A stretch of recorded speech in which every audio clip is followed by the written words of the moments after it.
Welcome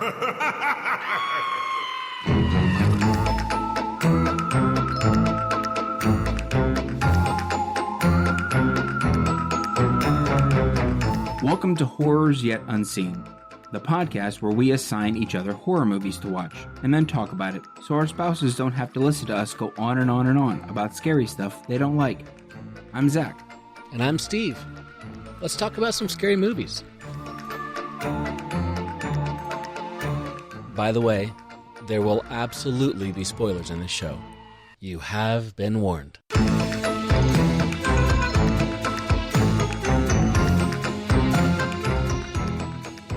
We got some stuff to talk about with some Dude, movies bro. here, man.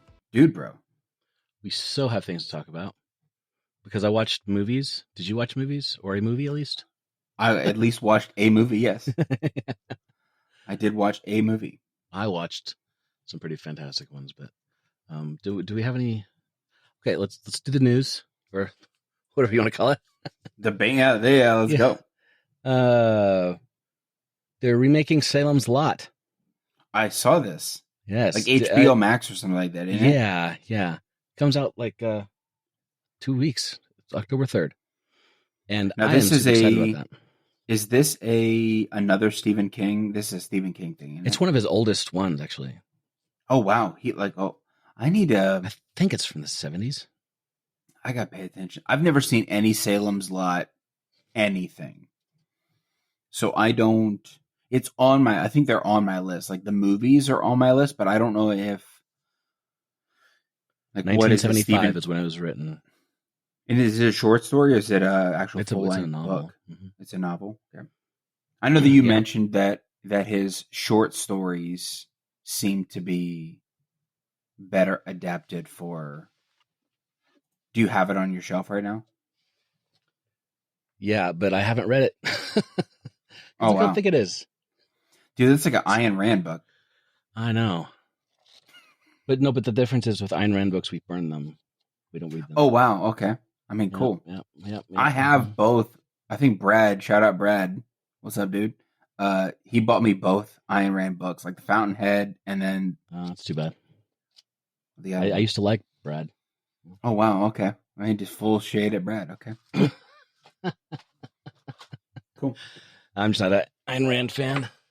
That's fine. You don't need to be. I was more comparing the fact that, like... No, you were trying to talk me into rereading Ayn Rand, and I don't want to do it. Oh, wow. Okay. Okay. I mean, just subliminally, apparently, I was trying to... Okay, that's fine. You're leaning in. You're trying to find connection. Yeah, and a friend, I thought. And that's that I handle that really poorly. I wouldn't say poorly. It was just more like... It was not the way that I was expecting it to go. So yeah.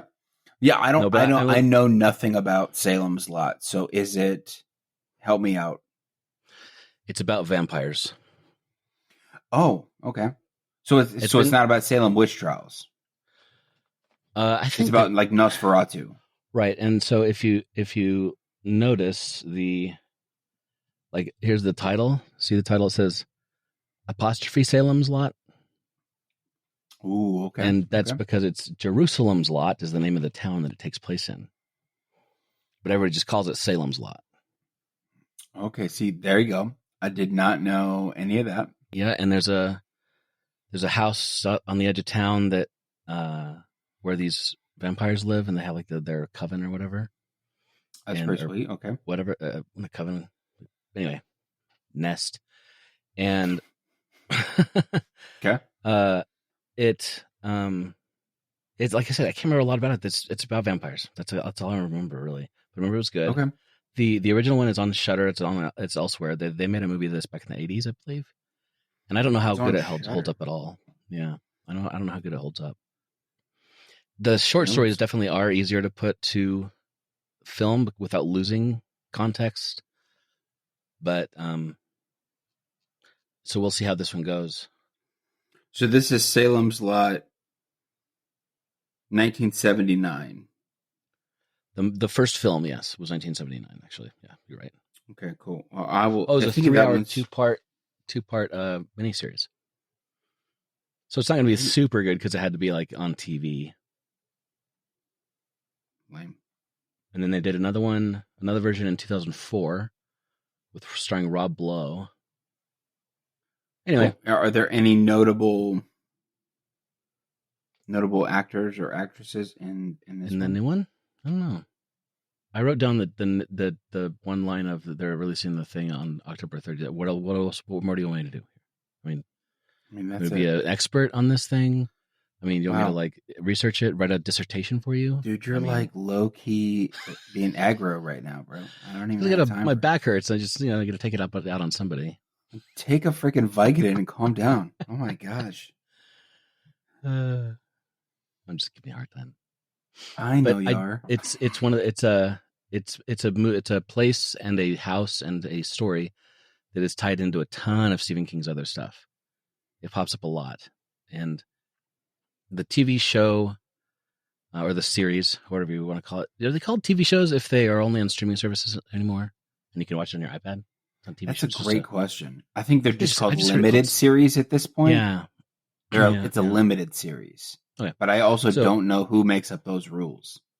There's a limited series show called Castle Rock on Hulu. Okay. Yeah, Have you seen it? I have one. I keep wanting to watch this, and I keep missing it. That series does a very, very good job of showing all the tie-ins between all of his stories. So I think there's 2, maybe 3 seasons of Castle Rock, because Castle Rock is a town. It's a fictional town, Castle Rock, Maine, that a lot of his stuff references or takes place in or near. And Castle Rock is near Derry, which is where it takes place. And It's also near Salem's Lot and others. And one of the first season, I think, actually, it's near Shawshank Prison, like Shawshank's Redemption, which is in Stephen King's world. Even though it's the movie, it's like the book and movie there's no supernatural stuff at all, but it takes place in that world. The first season in Ohio, bro. It's in Ohio. Is it? Really? It's in like Mansfield. Oh, I didn't know that was a real place. Shawshank Prison. Yeah, where they shot the actual movie, Shawshank Prison is like Mansfield Correctional Facility. But but it's not called Shawshank Prison. I don't think it's called Shawshank Prison. No. Right. I don't know that though, but I'm also not an expert in Ohio. Right. I'm pretty sure Shawshank Prison is made up. Probably, but the Mansfield Correctional. You mean where they shot Shawshank Prison, where they shot the Shawshank Redemption, is in Ohio. They give tours and everything like that. I think every year they like maybe show the movie or whatever. So it's they definitely filmed part of this first season in that actual prison from the movie. Anyway, I did go to an Akron Rubber Ducks baseball game where the warden from Shawshank came in, like throughout the first pitch or really? Gave a little speech or whatever. Yeah. Now it's funny that everybody was like, "Oh yeah, he's from Shawshank," and I was like, "No, he's from Ace Ventura," like, because like that same actor is in like Ace Ventura. I think he's only been in one thing forever. Like it was impressionable because Ace Ventura was like the thing for me. Ace Ventura 1 was pushing the boundaries. Ace Ventura makes sense now. Ace Ventura 2, like that movie is awesome. I'll take it to the grave. Is that the one where he comes out the rhino's butt? Of course it is, and it's amazing. Okay. Yeah, that's a good movie. Is it all clicking for you at this point? It makes so much sense now. Yes, everything falls into place. Yeah, I'm trying to find the picture because I did like zoom in with my terrible. I don't know where it is. Anyway, you can keep photo. So they're basically all connected. You're saying. Anyway, so most of not a ton of Stephen King's stories are all tied together in some way, even if just by a mention or a location. Because most of his locations are fake, not all of them. But and they're all tied into his series, the Dark Tower, and a lot of them They take place on different levels of the Dark Tower, as it's referred to. But and anyway, Jerusalem's Lot is in the second season, I think. Of this, anyway, it's really good. It's really good. One of the seasons actually shows the backstory of the crazy lady in what's the one where the guy crashes and he's a writer and she makes him write the book Misery. It shows the backstory of the lady in Misery, how she got to, Dude, that movie be that is way. Wild. It's really interesting. Like that might have been my first, and the first season, memorable, like cringe, like shock, body shock, look away from the TV moment when he took that hammer and smacked his foot, and I was like, oh, like it was brutal. Fun fact: in the book, she cuts his feet off. So, what would be what's worse? Like, what would be worse to see? Because they clearly changed it for the movie for a particular reason. But what would be worse to see? Her take a hacksaw to his feet, or like his ankles, or her to smack him with the sledgehammer? What's more cringe? I think it was old enough times when this movie came out, the Misery movie, that they there's a lot of stuff they couldn't show and still be put in theaters. Like if you notice, a lot of the newer horror movies, they show viscerally like what's going on. And a lot of the older ones, they kind of they'll cut away when someone gets stabbed sometimes, or even in a lot of the older Jason movies or something. Part of it's that they had the ability to, they didn't have as good of special effects, but part of it is kind of a censor thing. So I think now, so there's a movie called Audition. It's a Japanese movie. It's a Japanese horror movie that has the most graphic, cringy depiction of somebody getting their foot cut off. Well, I will avoid that at all costs. It's bad. So if you want to, so you can watch that and pretend that that's being put in the movie Misery, and that's horrible. That's worse. But for what they did, just showing. But I remember I was seeing the movie, and I didn't know about the book yet. Christy had told me about the book. Anyway, where was I with that? So so something Misery, Castle Rock, okay. Salem's Lot, got it. Okay, Salem's they're all connected. Okay, right. Okay, cool. Right. I sent you a picture, by the way, of the warden. Oh yeah.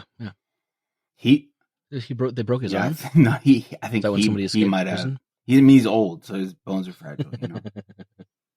I don't really know. I don't remember specifically what happened. All I know is like he was coming. I was like Shawshank Night, the anniversary of the movie or whatever the case is. Okay. And we went to the ballpark to watch some baseball, and that's cool.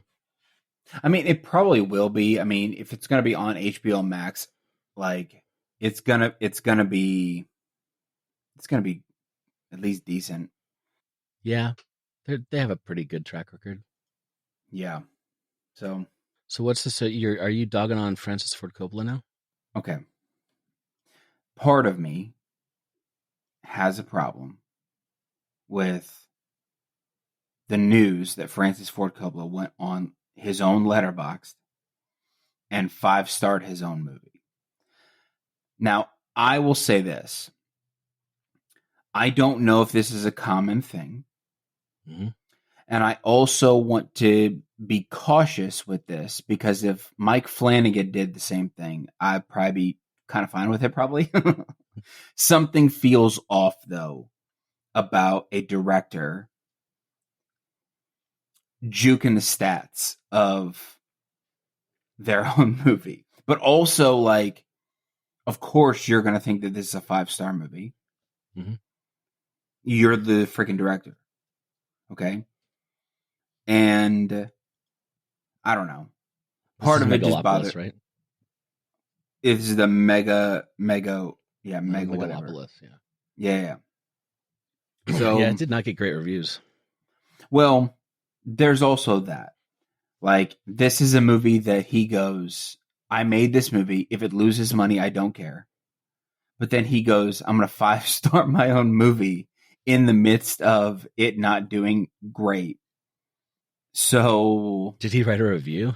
also it's did he really? I don't That would have have a been clue. great. I said, I'm asking you. I don't know. Let's find out if he wrote a review. That would be awesome. In general, I don't really care if people like write their own stuff, but it's kind of, as my kids used to. So you don't say this anymore because it's like over a month old, but he's coming across as a tryhard, and Coming across as a one tryhard. one does not want to be a tryhard because that's kind of cringe. Well, unless what's his username? Francis Ford Coppola. I literally think it's like Francis Coppola or Francis Ford Coppola or not Frankie. Nicolas Cage's uncle. Like it's something. I wonder if he like took that, it off because I don't see 5-star wise. It's not there anymore, unless he goes by Frankie. Frankie Copey. Yeah, Frankie Cope. Frankie Coppa. That'd be amazing. I don't know. Something bothered me about it, and I didn't really search the feelings to figure out whether or not it was a valid feeling. Search your feelings, Zach. Exactly. I didn't do that. All I did was just go, I have an initial thought. I have an initial reaction. I want to know what Steve thinks. And so my initial reaction is, don't do that. I mean, it seems odd that you would like, I mean, doing press for your own movie and promoting it that way seems better, but to go on and 5-star your own movie, come on. He has given 2. I finally found it. He has given 2 films ever 5 stars. One of them is the Megalopolis by him.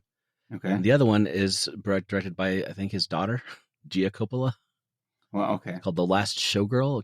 It's coming out 2024. So it seems like an old man who has nothing better to do and now has found Letterboxd. Right. Or his assistant has found Letterboxd and Francis has no clue what is going on because he doesn't know how to work his phone. Right. I mean, I don't know what's better. Yeah, he's probably one of these guys who clicked on it and he now he's surprised that anybody knew he clicked on it.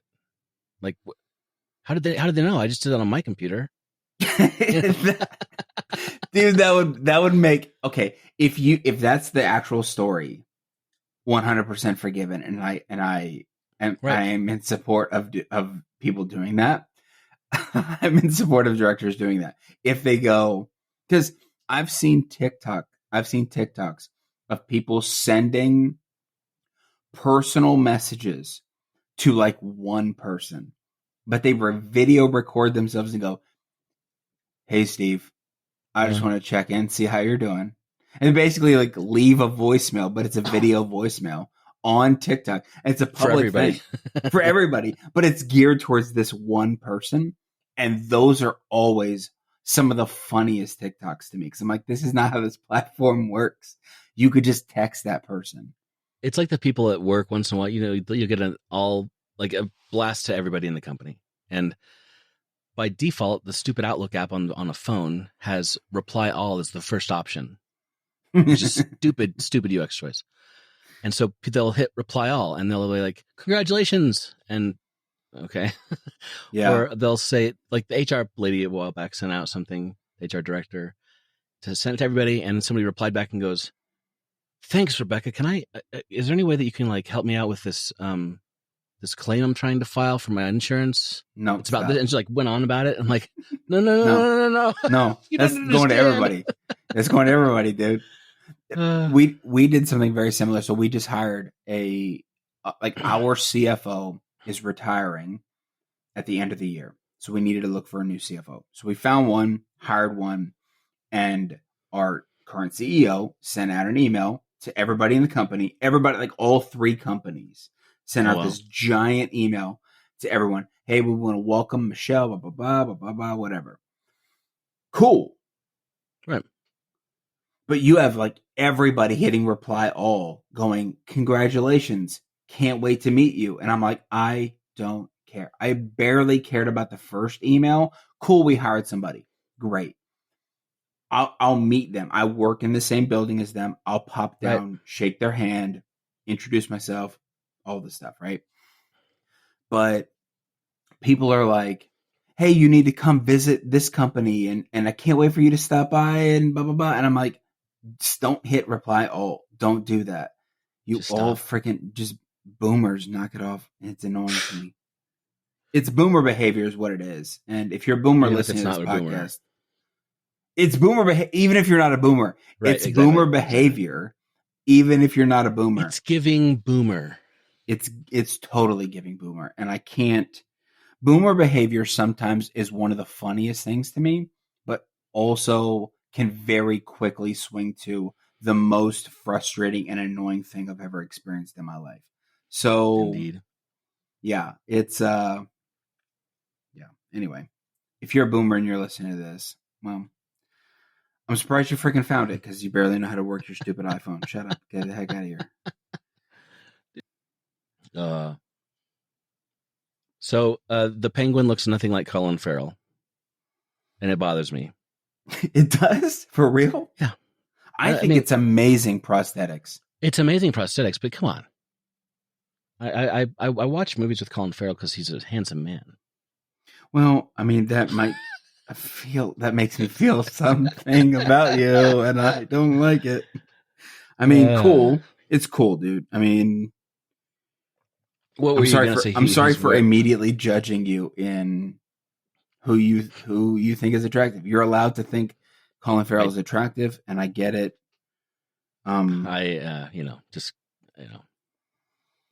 So what did he wear while filming? You have right okay, on here. So Colin Farrell, this is a wild thing.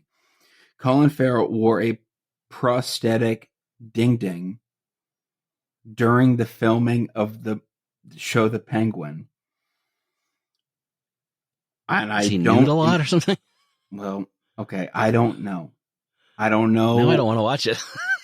I don't know enough. All I know, okay, so here's 2 days ago, here's Variety. The headline of this article says Colin Farrell wore a penis prosthetic for the Penguin, or for the Penguin premiere's torture scene. Quote, they were kind enough to make Oz anatomically correct. So apparently there might be a scene in the show The Penguin where Colin is naked. In the Altogether? Yes. And somebody crafted a anatomically correct doodad and he wore it. Now, okay. I was just under the impression that he just, it was a part of his prosthetics, and maybe just to get in character, he just went full method and is like, oh, you need to also strap me down with this particular device, this particular prosthetic, so that way I can get into character a little bit more. But does he have like a penguin penis? You know, I don't know. Is that? That's a great question. I'm not Googling that. The hard-hitting journalism right here. I don't think it's an actual like animal. Like, I don't think that people, because he's called the Penguin, not because he is a penguin. He's a human being. Right. Yeah. Did you? Are you just now finding out about this? Okay. Like, Batman is not an actual bat. Is he like penguin amorous? How do you say that? Because he has a lot of penguins around him. Well, the Danny DeVito version, the Danny DeVito version, yes, he like lives in the sewers of Gotham, and he has an enormous amount of penguins living in the sewers of Gotham. A harem, you might say. Okay, well, I found out recently that they're the king penguins, the big ones, like 3 feet tall ones. You have to take DNA from them to figure out to sex them, to figure out which sex they are. You can't just look at a penguin and tell what sex it is, apparently. So here's the question. How do they let each other know? Well, they know. I mean, that's how is that? They have great if gaydar. We can't figure it out, and we're kind of maybe smarter. I don't know. Are we not smarter than penguins? Well, you know, with top science. You mean to tell me with top scientists trying to figure this kind of thing out, and we can't do it by looking? I don't know how high on our priority list it is, but if you're a penguin and you're horny, it's going to be pretty high on your priority list to figure that out. So, okay, I'm guessing smell or sounds, or maybe they just go for it and like they'll find out halfway through. Oh, oops. You know, I'll try the next surprise. One. Okay, well, okay. We've talked too much about penguin sexual activity, I think. I don't think we... Move on, Zach. Come on. Move on. Can you talk about this too much? Okay. Next week, we'll get Jack Hanna in here, and he will explain to us about... By the way, we should get Steve Irwin instead. Dude, he's dead. They're both dead. Jack Hanna's not dead. Is he dead? Dude, I believe so. Pause. Time out. Dude, is Jack Hanna dead? Dude, Jack Hanna's not dead. He's freaking 77 years old. It's dead. Same thing. Dude, you scared me. He works at like I really thought he was. He works at the Columbus Zoo in Ohio. Oh, really? Yeah, freaking Jack Hanna, bro. Wow. I didn't just pull that out of my butt. He's Jack Hanna. He works in Ohio. I sit corrected. Yeah, only Steve is gone. Steve is dead. We can get his son, maybe, but I have a closer connection to getting Jack Hanna on the podcast. Yeah. Just as a native Ohioan, you know? So if we have him on the podcast, is he going to bring like some really goofy animal that we're going to hold and like it's going to... The goal is to treat this like a late night television program where they would... I think that'd be great audio for them to just... That's true. Yeah, like bring on... He used to do with Johnny Carson. Johnny Carson would always hold the animal and it would like get away from him and, you know, crap on his suit or whatever. I love that Johnny Carson was your reference and not Jay Leno, David Letterman. That is because I'm an old. I'm not a boomer. You definitely are. You're giving old. Okay, Mom. How was your scheduled Hereditary time with your daughter? It was fantastic. Yes, it was. So this is her first time watching the movie. First time for her, yes. You had to actually physically calendar schedule this with your daughter. You took a screenshot of your phone, text me, which is wild. Can you explain why you had to schedule this? She lives at home. She's a busy cosmopolitan woman. Okay, well, it feels like she doesn't want to hang out with her dad. That's what it feels like. No, well, you know, she like it's giving avoidance. It's giving get out of my room. Okay. No, she loves hanging out with me. I mean, who doesn't? Zach. I mean, I'm enjoying myself. She just is really busy. She with her work is all you know. She works at Barnes and Noble, so it's kind of random when she works sometimes. And she's got lots of friends online. Then so she's always connecting with them. And one of them is even in Ohio. She has a friend in Ohio. I may know them. Columbus. Well, I asked them if they knew you. They didn't. So that's hurtful. Okay. I'll talk about it with my therapist. But yeah, she's just kind of, and she also plays, she runs a D&D campaign for her boyfriend's family. And she is in 2 different online role-playing games. Like she does one for like Vampire the Masquerade and one for like the werewolf one. I forget what it's called. But she's a busy person. So I'm like, it just wasn't happening. I'm like, why don't you schedule a time? Like we have a family calendar that we share. We like on all the iPhones, we share across all our calendars to each other. And so we all know it's what everyone's always doing. And so I'm like, find a time that I'm open and you're open. So she scheduled it for me. But it went really, really well. Okay. How did she enjoy the movie? She really liked it. Yeah, she really liked it. I forced the family, as you are well aware, for Father's Day to watch Midsommar. Fantastic. And she afterwards she was like obsessed with Midsommar for a little bit. She like watched this like 5 or 6 hour like explainer video, like everything you wanted to know about Midsommar. And I think she watched the same kind of a thing for Hereditary afterwards. But it was great because we I could pause it, and she's a kind of person who she has to talk about the movie as it's going. And so we pause it and talk about it, and pause it and talk about it. But strangely, my wife didn't hang around to watch the movie. Interesting. Yeah. Yeah. Now, how many times she noticed some stuff I never. Hereditary? How many times? That probably 6 or 7 by now. I don't know. Because it feels like you're watching it monthly at this point. Like once a month, you're watching either Hereditary or Midsommar. Yeah. Well, she noticed some things I hadn't noticed before. Little things. That's great. And, yeah. Like what? Share them with all of us. Dang it! You have to ask me. Yeah, of course. I don't remember because I didn't. I don't remember because I didn't notice them. Okay, fantastic. Okay, well, next time on this podcast, we're gonna get Hannah to come on and have a Hereditary segment because I honestly he didn't come I'll prepared think to his about own that. freaking podcast. But she was when the part where here we go, the part where Charlie, where her head pops off or she gets decapitated. So like a pivotal scene. Okay, great. No, hold on. That pole, the light pole. Yes. The first time you see it, they're driving by it on the way to the party. Correct. And it kind of stops at the light pole for a while. Yes. And I never noticed there was the symbol on there. Like the three-headed symbol. Yes. And I mean I watched the movie a few times, and then I watched some like explainer videos, and they would say, "Oh, look at the light pole! All these places you see this symbol," and I'm like, "Oh, look at that!" And the first time we watched it, she was like, "Look, there's a symbol. We saw that in the grandma's like necklace when she was in the coffin," and like, "Oh yeah."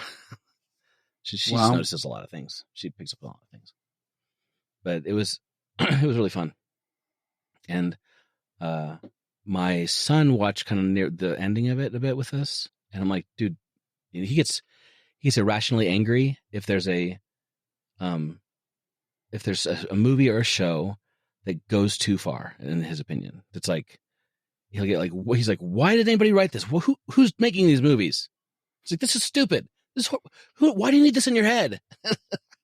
Okay. So he kind of did that a little bit. Got it. But, so this coming from the person who does watch city planning videos on YouTube. Yes. I mean, I don't entirely mean to throw shade at your son, but also, come on. Use YouTube like a normal person. It's for entertainment, not city planning videos. Get your life together. But also, love you, Noah. We've never met. It's coming from a complete stranger. Yay! But I think also Glass House. I have stuff to get together too. You know what I mean? Like, she's kind of my a scary movie watching buddy at home because Christy and Noah don't like it. She actually went and saw it part chapter 2 with me in the theater way back in the day. Yeah, so it's fun. Cool. And during that movie, she had a lot of questions, of course, and I had some questions. I'm like, well, let's watch the little extras that are on the digital version. So we pulled up the extras and we watched there's a little 20-minute kind of a sort of a making of background thing with Ari Aster, and then and she wanted to watch a certain part of the movie where with a director's commentary. Mm-hmm. I'm like, you don't want to do that. She's like, why not? I said, because the director's commentary on Hereditary is the worst director's commentary I've ever come across in my life, because it's not the director's commentary. It's Ari Aster's brother who helped on some of the film. And he like doesn't know what's going on half the time. He's like, oh yeah, that music's kind of nice. Comes up later. I'm like, so it's not. It's like they couldn't get Ari Aster. So like, who could we get?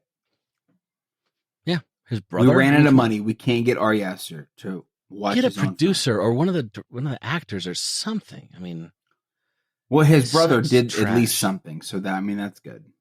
Yeah, and his brother has been more involved with his later stuff, but that was one of his first movies, and it's the worst. It's the worst. Absolute. I was a little bit pissed off, to be honest. Like, this is not okay. This is not okay. So it was. Right. We tried to watch this. I forget which section it was, but tried to watch it, and she's like, "Yeah, okay, never mind." So, do you ever watch the commentary version of movies? Never. I never watch. I only do if I'm like really into a movie, and I'm like, I don't watch like the whole thing. Maybe I'll watch a bit and then skip to the part where it's something like, I wonder what they have to say about this scene or whatever. Because there's so many scenes in any movie where they're just slow and they're trying to fill in the gaps of like they feel like they have to banter the whole time, right? And then it ends up being stupid and like, come on, really, come on, move along. Yeah. So. I've never watched any director commentary. At this point, I think I have no desire to do any of that. That seems boring to me. Well, but to each their own. To each their own poison. They make them for basically every movie. So yeah, somebody is interested. Yep. And what's with Halloween's movies? We doing scheduled movies for Halloween? I'm doing scheduled movies. Yeah. Tell us more. Great. Halloween 2024. Okay. So I have, how many movies is this? 15. I have 15 movies that I'm watching this year. Okay. From the very first time that I started to do this, I went one movie a day, which is so many movies. That's so many movies. On top of that, I was going one movie a day, and then every now and then pepper in like one episode of Tales from the Crypt. Oh, right. Mm-hmm. So I would go one. So sometimes I'd go one movie, and then that would be the day. And sometimes I'd go one movie and an episode, which, but have a big boy job, a big boy responsibilities. I cut it down to 15 because I might not be able to get through these 15. So, it's worse when it's a bad movie. It's like it takes twice the energy.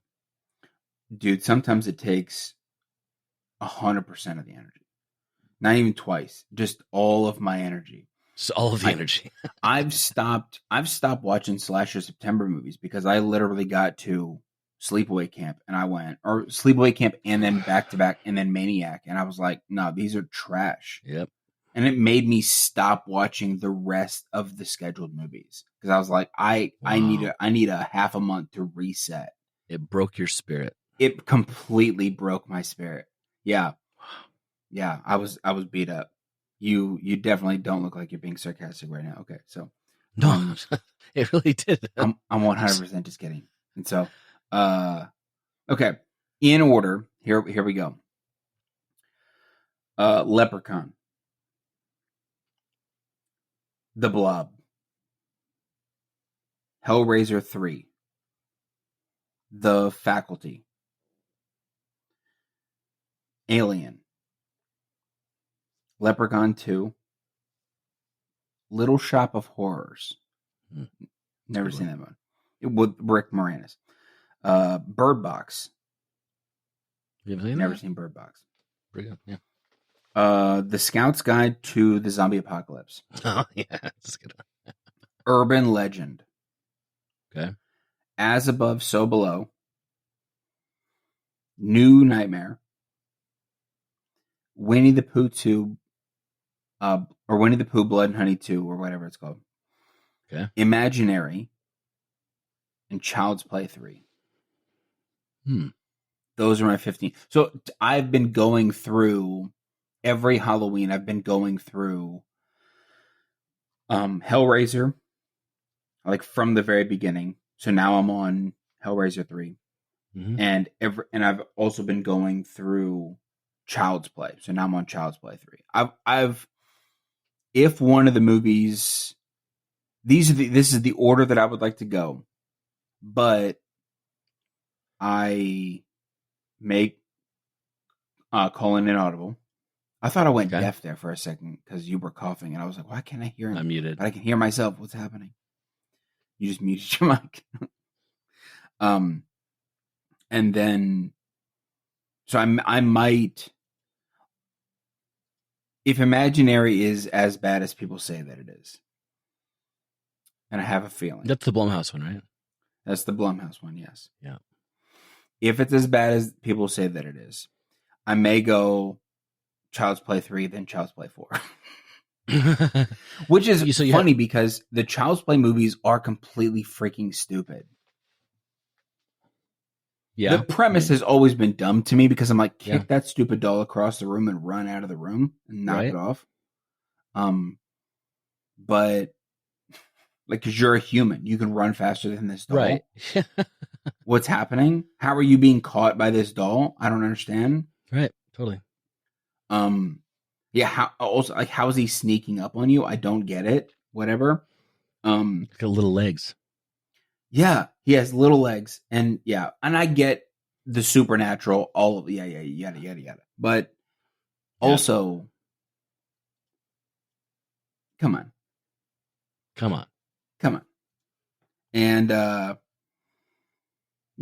so if Imaginary is as bad, or like Leprechaun and Leprechaun 2, like I don't hold these movies like to. They need to be good. I think.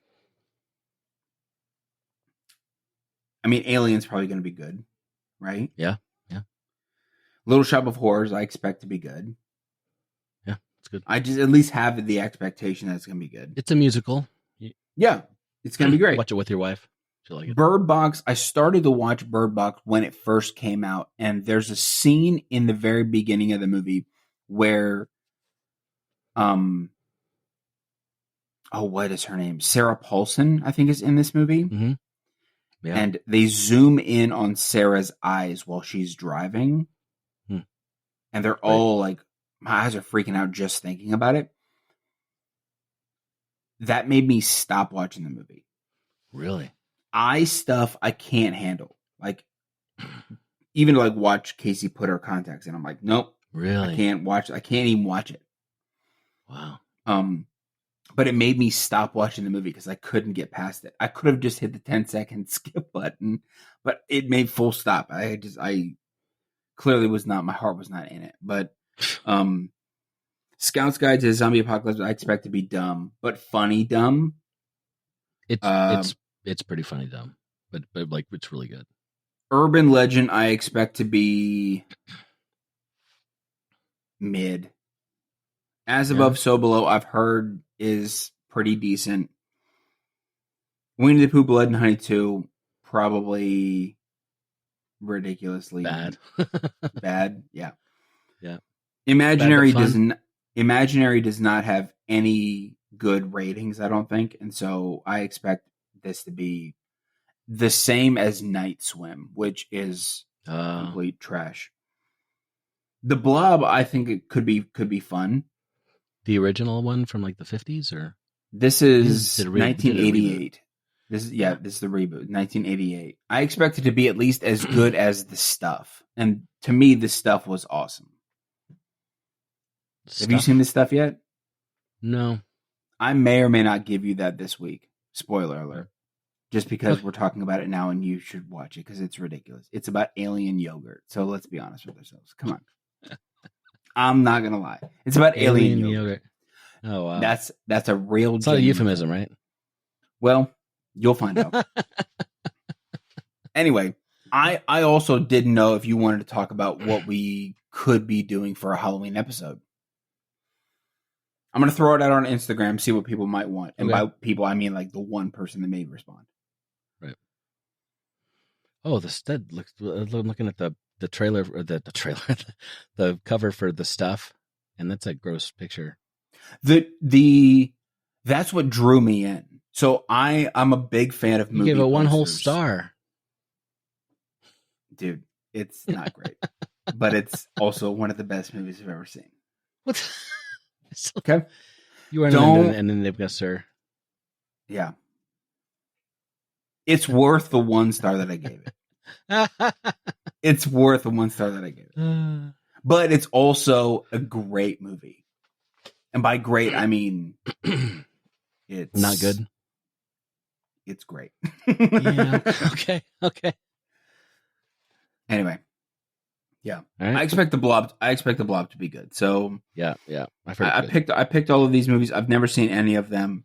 I will continue to report back. Okay. On my findings throughout. I wait with bated breath. I mean, you shouldn't necessarily do that, but oh, cool. You do whatever you want to do. Yeah, well, not baited like with bait, but just.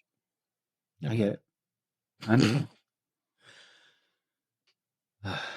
Do you want to do anything for our Halloween episode? Yeah, we should. We'll have to think about that one. Like on Halloween, like on Thursday. On Thursday. Yeah, I'm taking PTO that day. I'm just gonna be honest with you. I'm not working. It's Halloween. Yeah, absolutely. I may take Friday off too. I might just literally just work Monday, Tuesday, Wednesday. Sorry, people at work. I mean, I'm up for whatever. Give me some ideas. I have not thought this through at all. So great. Okay, well, we can talk about it off air then. We'll figure it out. Yeah. Sorry. Cool. Well, Steve, you want to get into our movies? Well, what did you watch last week, real quick? Oh, what did I watch last week? Yeah, we should talk about that too.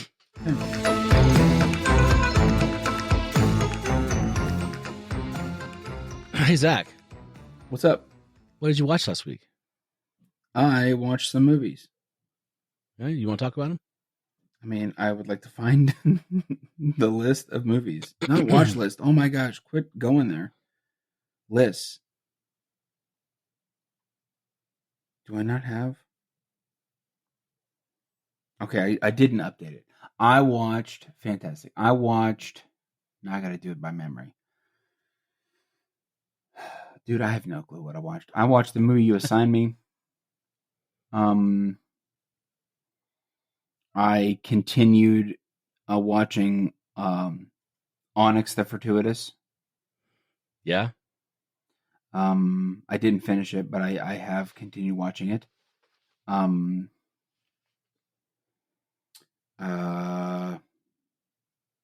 think that might be it. I don't know that I really watched any other movies. Okay.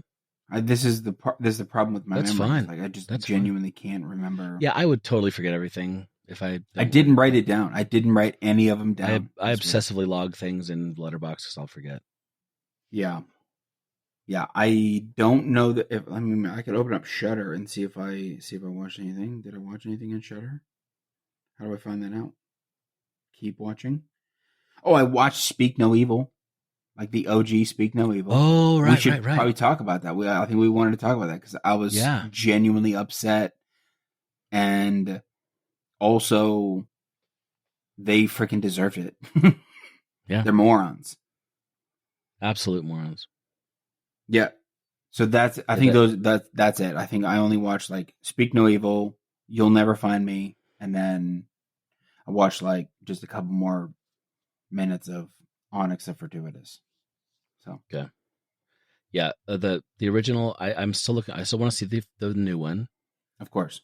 But the original, you made it through the whole thing. You finished it, right? Yeah, you did. Mm-hmm. I thought the movie was pretty good. It was creepy, scary, unnerving, weird, all that stuff. Up until the time when they went back to the house. And I was like, what the heck? You're going back to the house and nobody has a good vibe about this place. Let the bunny stay. Go get your new bunny. And that's what the mom says. The mom's like, yeah, well, he has a new home with Abel. Right. And the kid's just crying. And I'm like, let the kid cry. You have finally escaped. Everyone's uncomfortable, including the audience. Yep. Except for the dad. The dad is on the fence about a Mhm. lot.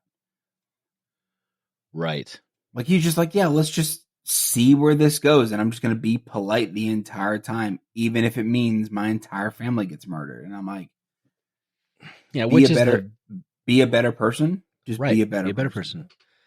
Which, turns out that's kind of the message they're trying to get across. Like, trying to like fulfill society's norms and whatever is stupid. Yeah. And trying to be what everybody wants you to be is not a good idea. But it still kind of pissed me off that all the way down to like the very end, like last ditch effort, they're taking your daughter, they're cutting out her tongue, and you know what's going to happen to you, and you just sit there and let it happen. I mean, So he sits there in the front seat, which kind of makes sense. He's sitting next to a guy who just punched him in the face. Yeah. But she, the entire time they are driving away, she is punching the back of the seat in front of her. And I'm thinking to myself, the mom. Yeah. Yeah. Punch the lady sitting next to you. Mm-hmm. Take your frustration out on her. Make them wreck the car, pull over something because you are hysterical. Cause a scene. Don't sit there and punch the seat that your husband is sitting. Like, don't do that. Take your frustration out on that. So yeah, I in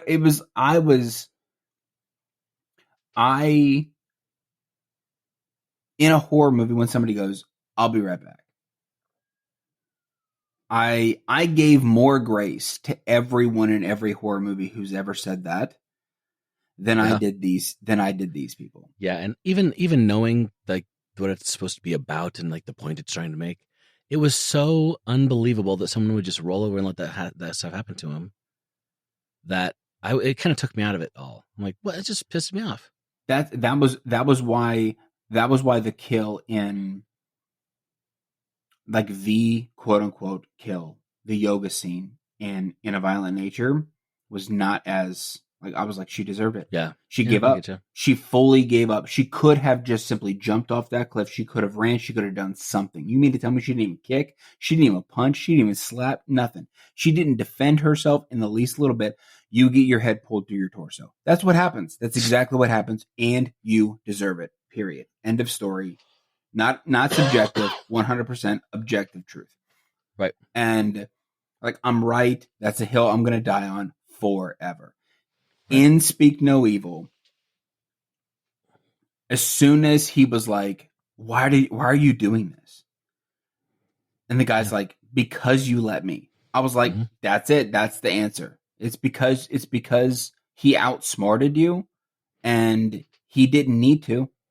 He didn't need to. He gave you plenty of signals that he was not a mentally stable person, and you let all of this kind of stuff happen.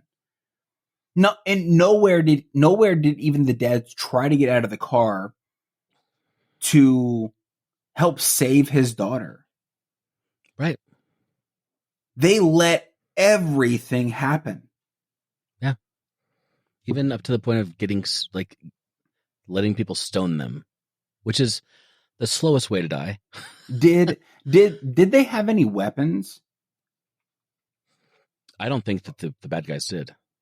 So in other words, you mean to tell me you could have just like, so you're standing, they drive to the quarry. You could have turned around and ran. Right. Right. You could have just got out and just ran.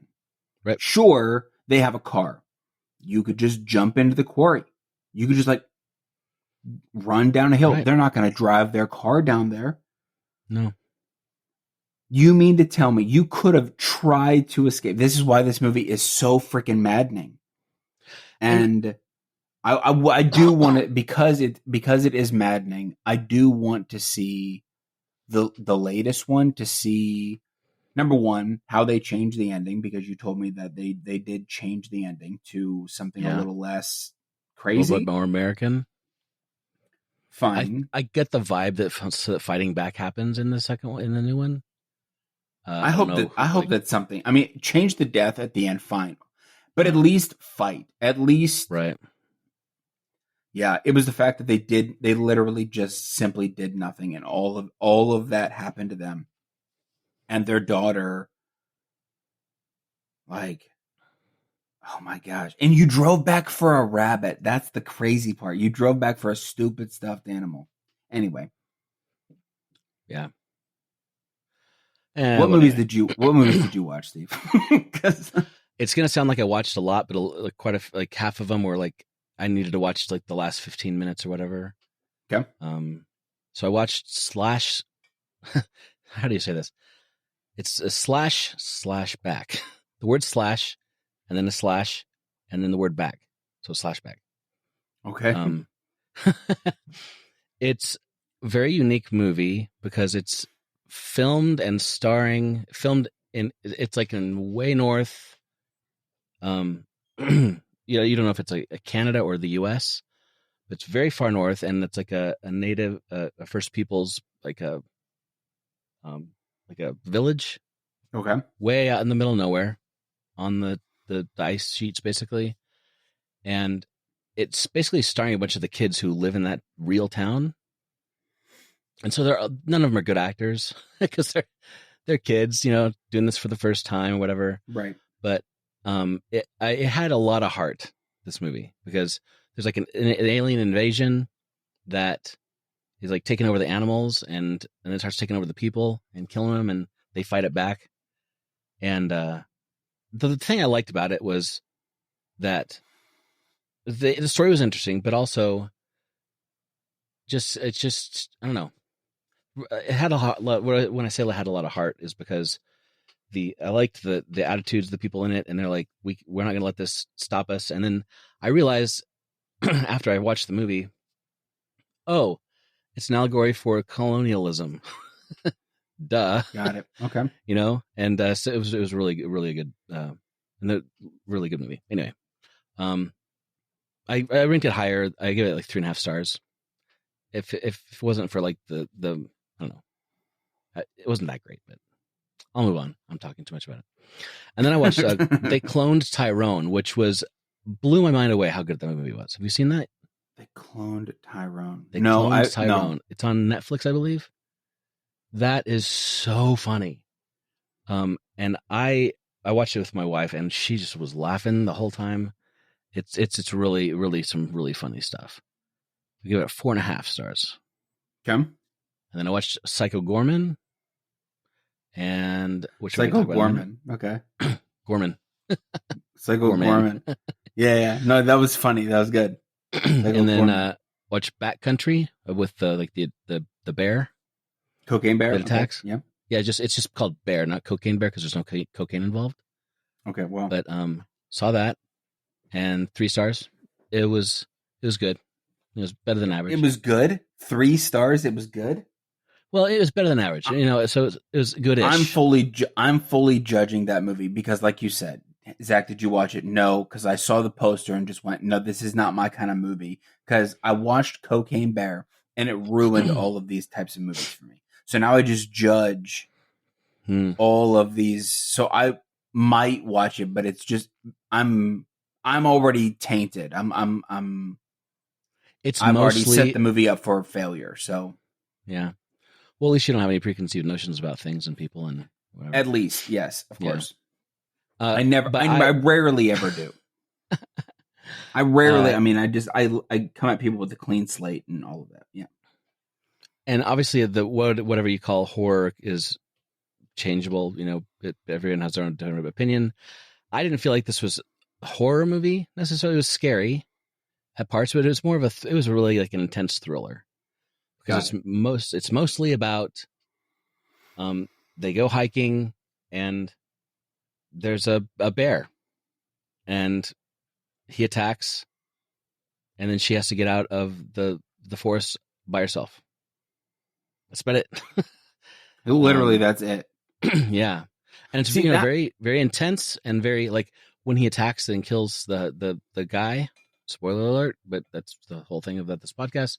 Yeah. When he kills the guy, the bear, it's brutal. I mean, it is gross, and that's probably why it got classed as a horror movie, because the gore is like next level. But it's a little bit, I don't know. Not that I've ever been part of involved in a bear attack, but it just seems a little bit out of the normal possibility for me. My problem. So, okay, how close to the Revenant was the bear attack? Because I feel like the Revenant was more of a very realistic bear attack in my mind. I'm not Jack Hanna, so I don't know how bears attack, but like, it's also a mama bear in that particular scenario, and it feels like you're going to go and try to kill its kids, its cubs.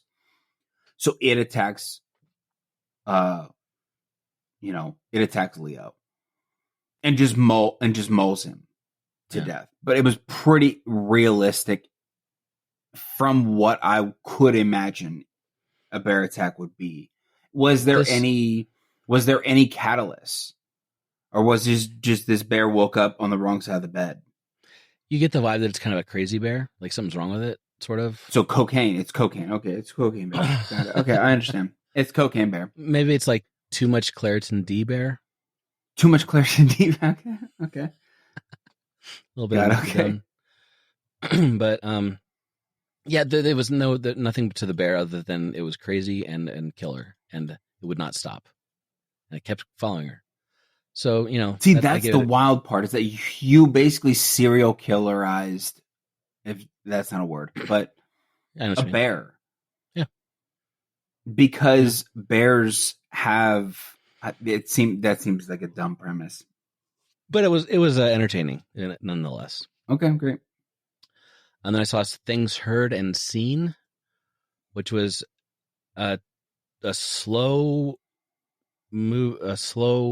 ghost movie, which, you know me, I like the slow movies, but this one was too slow, and was like, the whole premise of it is, like,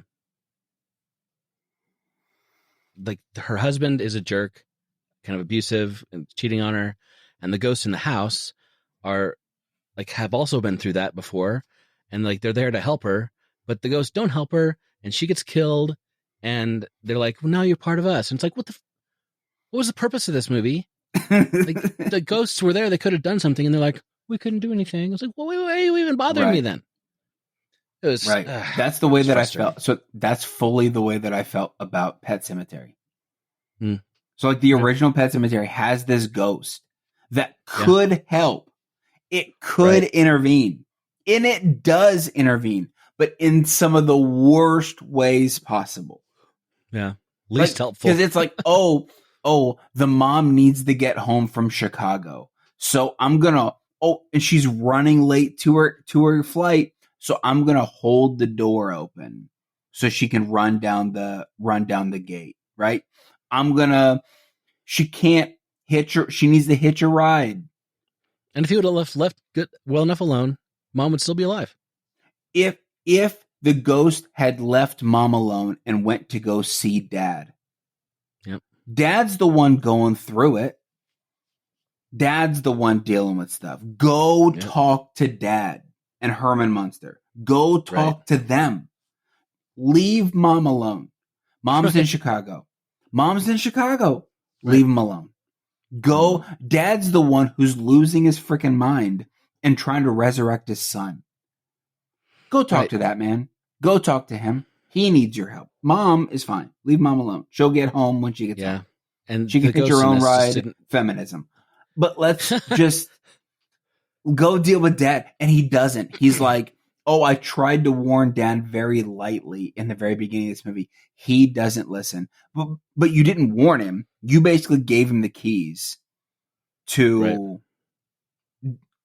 crack later. So it's the ghost's fault. Like, the whole reason Pet Sematary is the way that it is because it's like the ghost orchestrated the entire thing. That's another hill for me to die on. That's the truth about that movie. Anyway, go ahead. I get you. Yeah, I mean, if a ghost is going to be there and causing like the ghost is able to do all kinds of things in the house, Uh-huh. but then when it comes to helping the lady not die, we can't do anything. Right. You know, and it comes across dumb. as it comes across as the ghost is there just to kind of like get another person who's been abused in the ghost like faction. I mean, like that's dumb. It made no sense to me. He's dumb.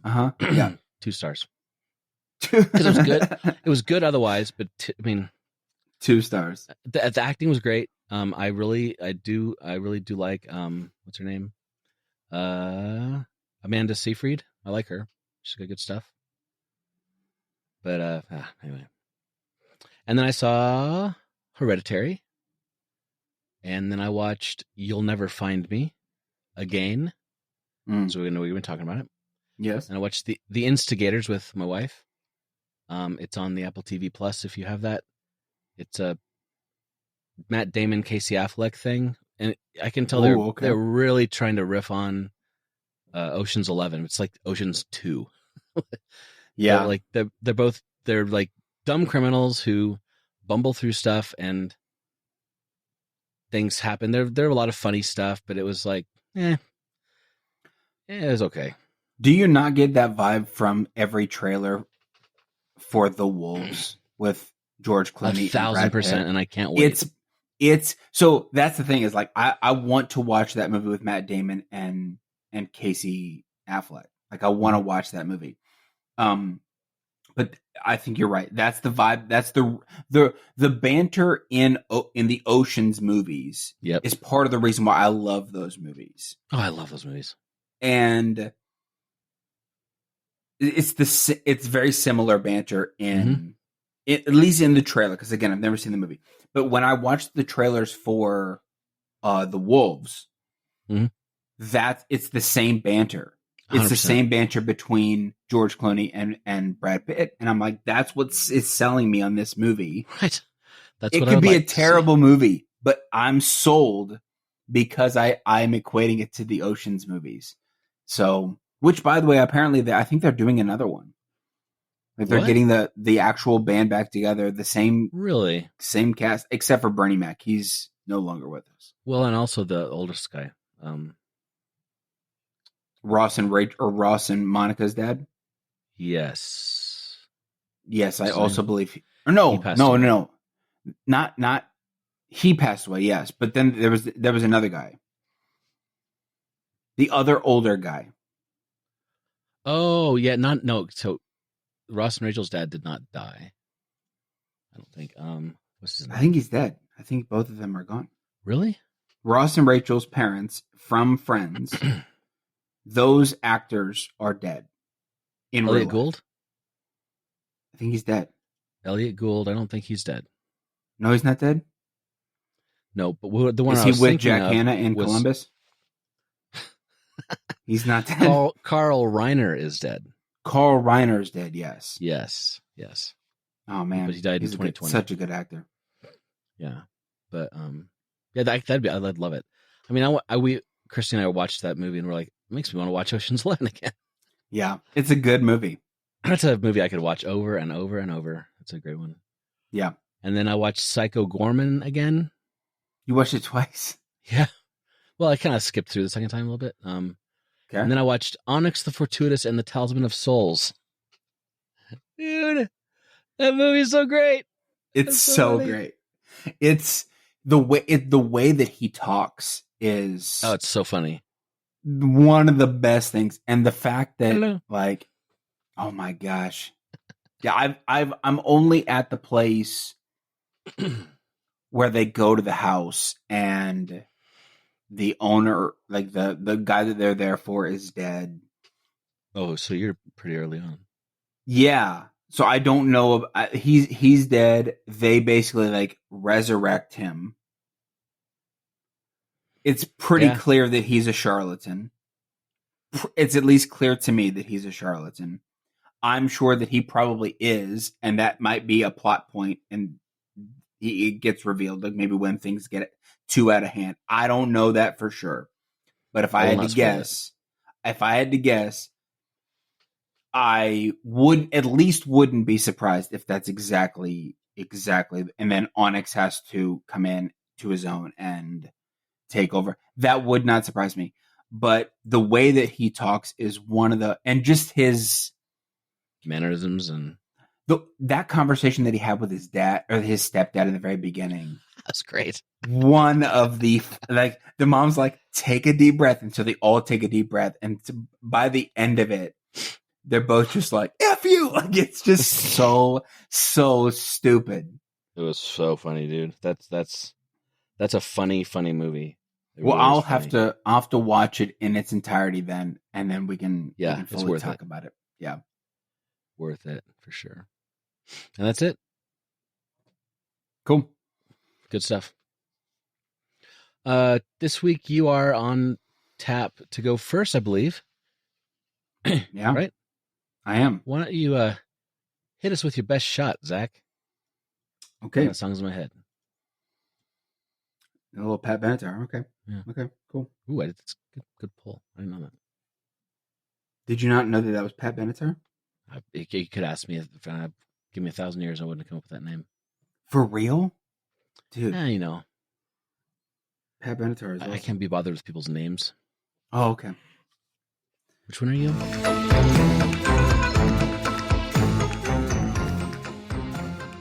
All right, Larry, here we go. Steve, you assigned me the movie You'll Never Find Me. I was disappointed because I thought that this would be a hide and seek kind of movie, and it was not.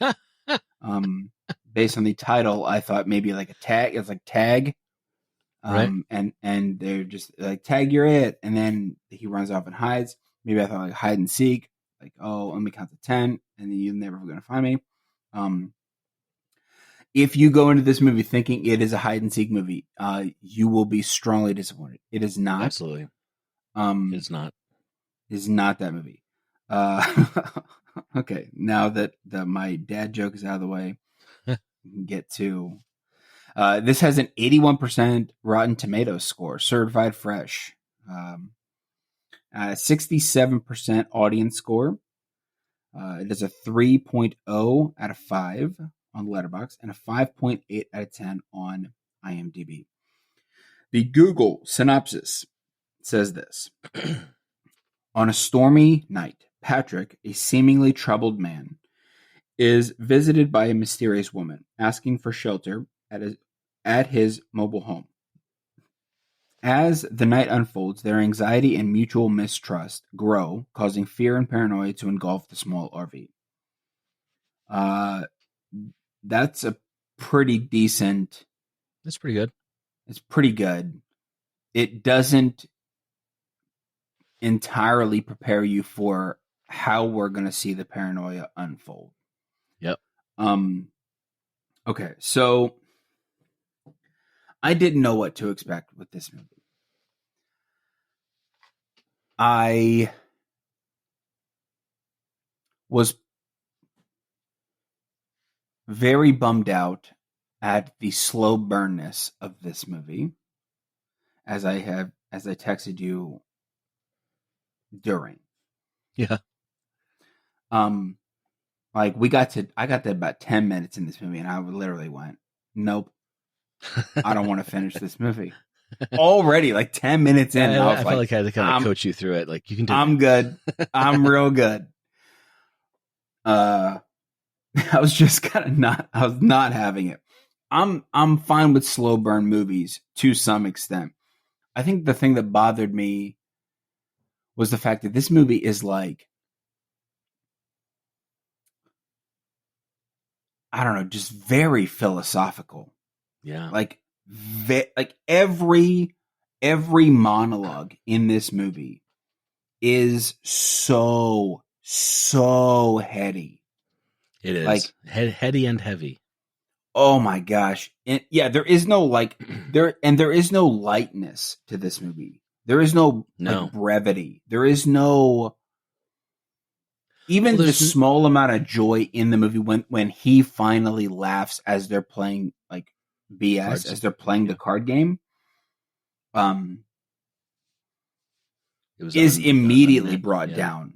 It's immediately brought down with some heavy-handedness and some mistrust, which, by the way, if they're going to play a game, I think that that's a pretty good game given the circumstances. Yep. I was very suspicious of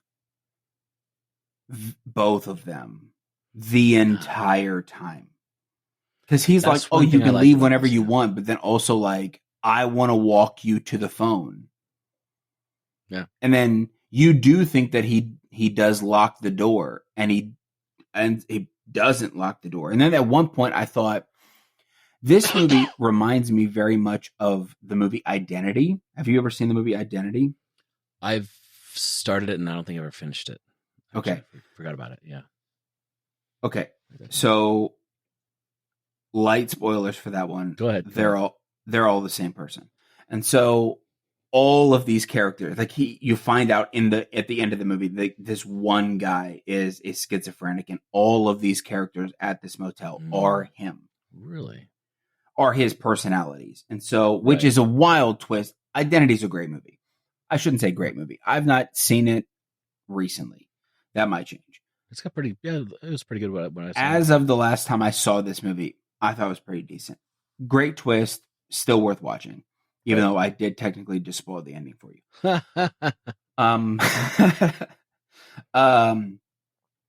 So I did think that it was that. I was like, she is him.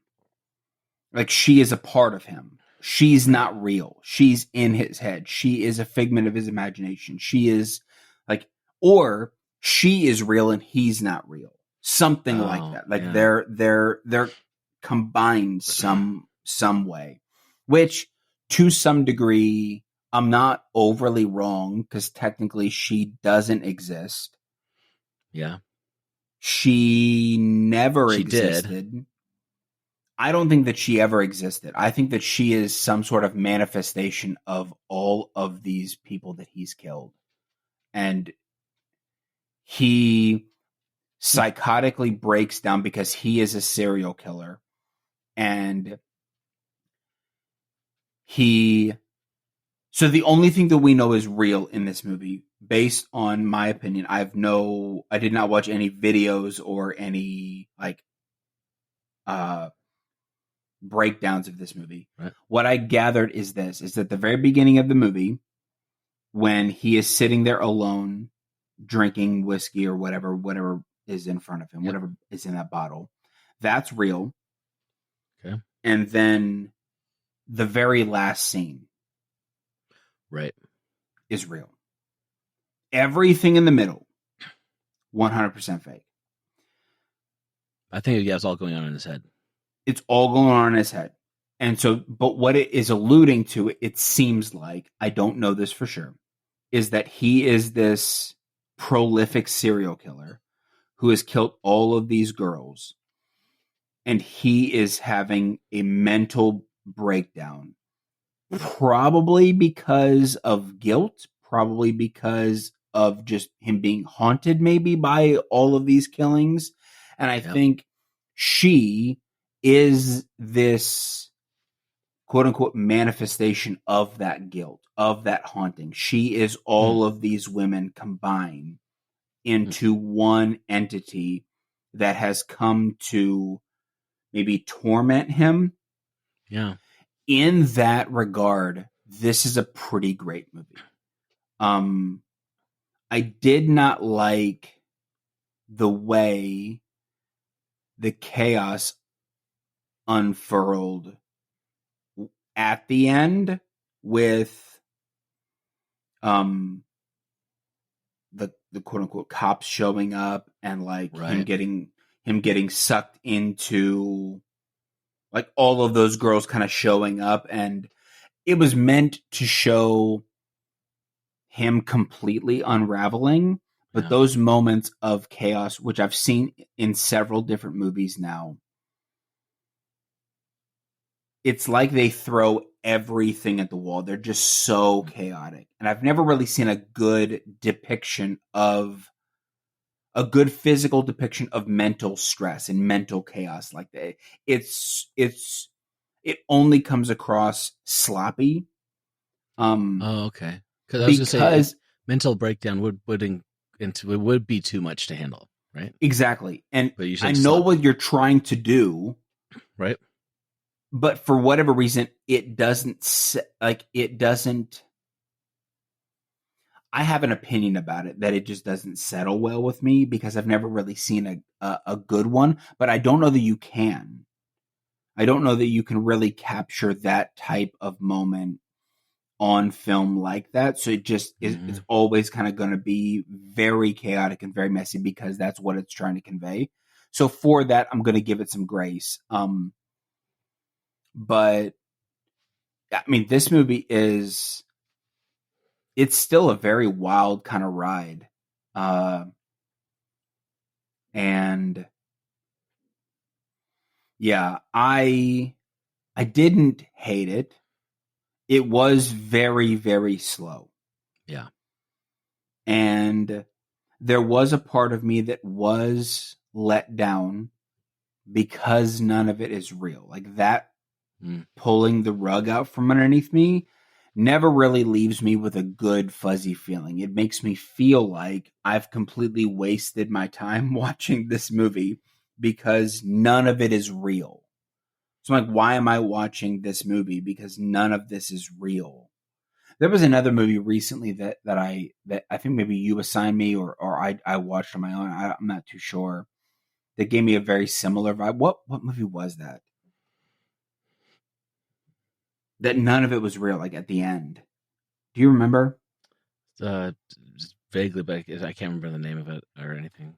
Yeah, I mean it's gonna be in my films. I'm just not too sure how to look any of that up. How do you look that kind of stuff up on Letterboxd?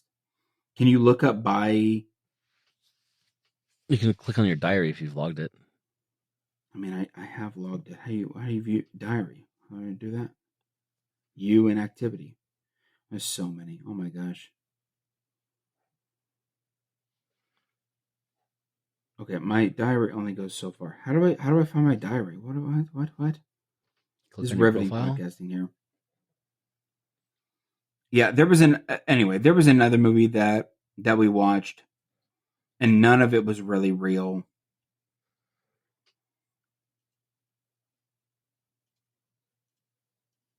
And it made me, it bothered me.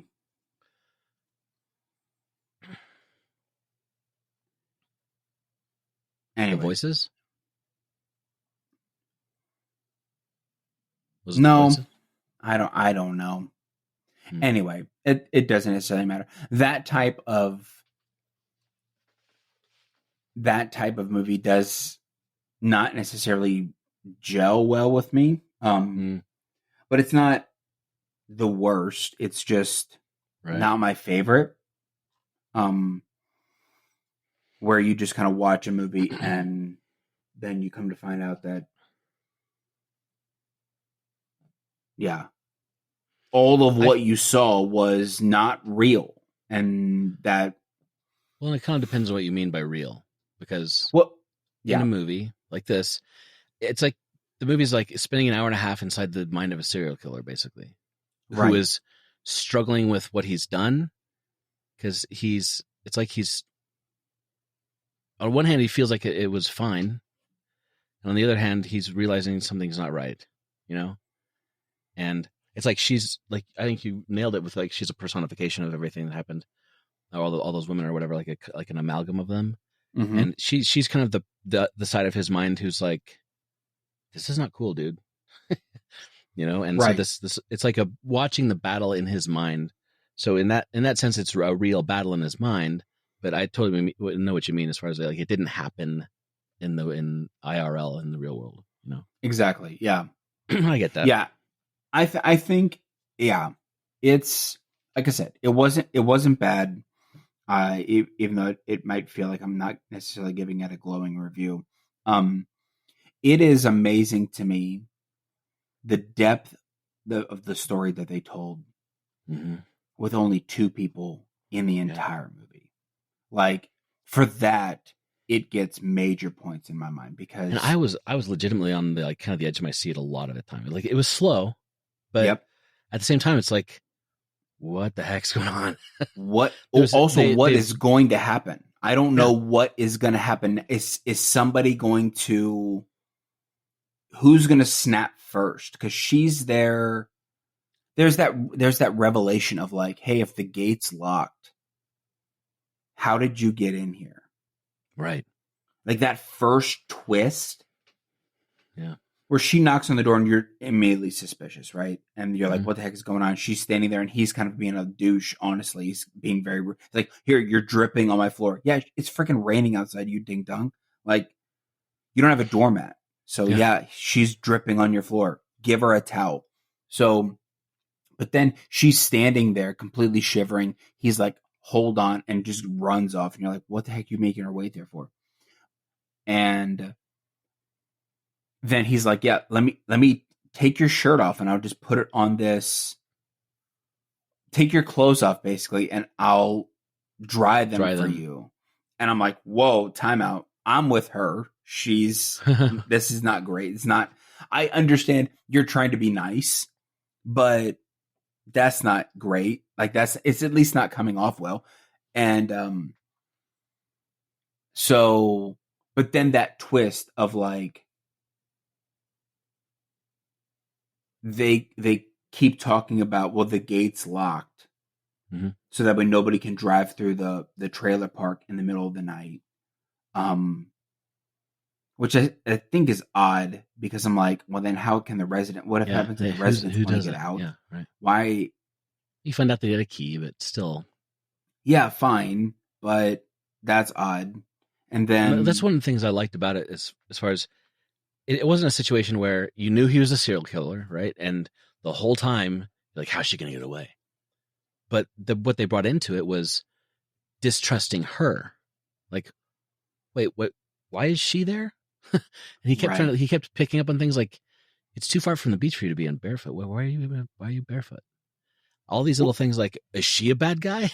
Right. You know? Well, she says that, and I think the first time that I got a little suspicious of her is like, oh, she ran here from the beach. Well, I don't know in proximity. How close is this?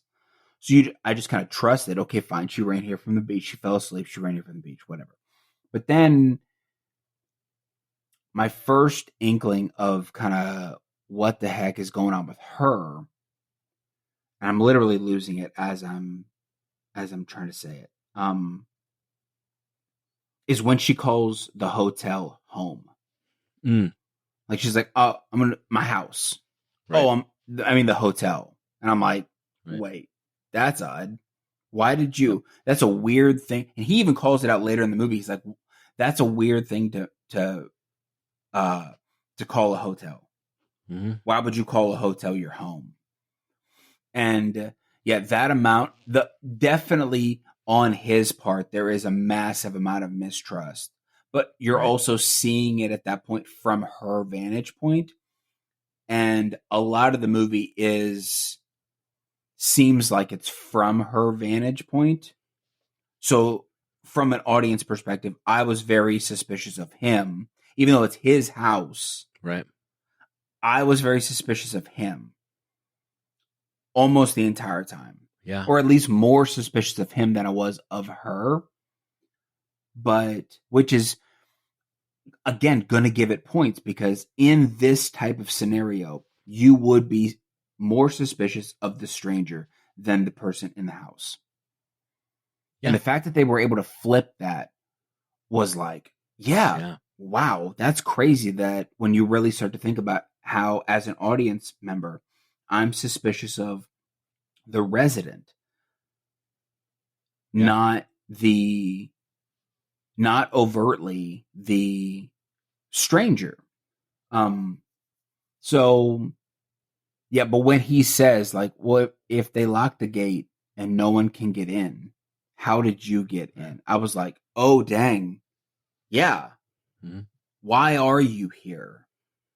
And yeah, it was a decent movie. I'm going to go on our rankings and say, oh man, this is a toss up because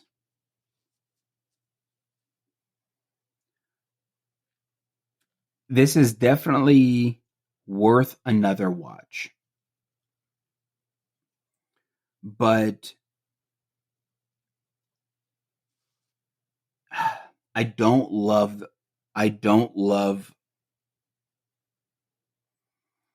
I'm going to give this a 4.0. Okay. Because it's definitely worth another watch. 3.5. Like, it's definitely that. The thing I'm hesitant in giving it a 4.0 for is our specific title for that of Buy the Popcorn Bucket. Right. Because I'm like, well, I wouldn't buy the popcorn bucket for this movie because that'd be crazy. Right. And like, also, what would the popcorn bucket be? Maybe an RV. I don't really know.